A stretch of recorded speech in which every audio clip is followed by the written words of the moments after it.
A pond or an ice rink. That's what residents say they face when they walk out of their apartments at a complex on the west side. Thanks for joining us here at 11 o'clock. I'm Mark Mullins. And I'm Amanda Starantino. Adding insult to possible injury, tenants say they're getting nowhere in their request to get the problem fixed.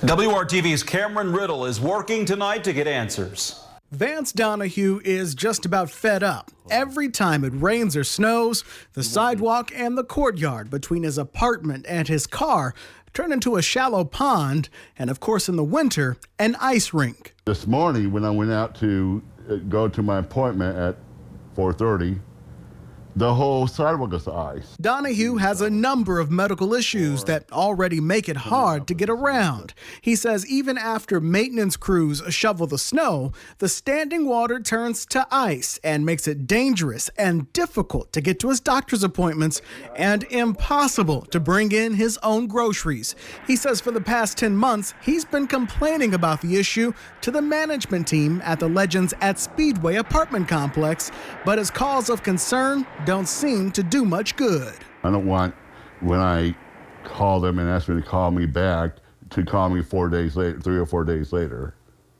That doesn't show that they're trying. Donahue, who uses a cane or sometimes a walker to get around, is not alone in his concern about the path to his apartment. His neighbor Colleen Kelly has a lot to say about it. I hate it.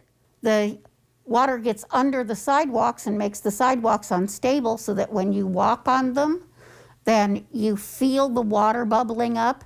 And I'm an amputee, a leg amputee, so I feel senses differently than people do, and I can feel the shifting of the sidewalk. Both Donahue and Kelly say they know what appears to be a drainage issue isn't a simple fix, but both say just walking outside of their homes can be scary. They are speaking out now in hopes of sending an even louder message to the apartment management team. I don't want to miss dialysis just because I can't get to the car, but I surely don't want to break a leg or re-break my shoulder or worse yet, hit my head on something and end up dying.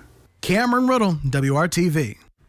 Donahue says he has been told numerous times the issue would be taken care of. WRTV reached out to the complex's management team twice today, and at one point was told management had already talked with Donahue, but we did not receive a call back with details on plans to fix the problem.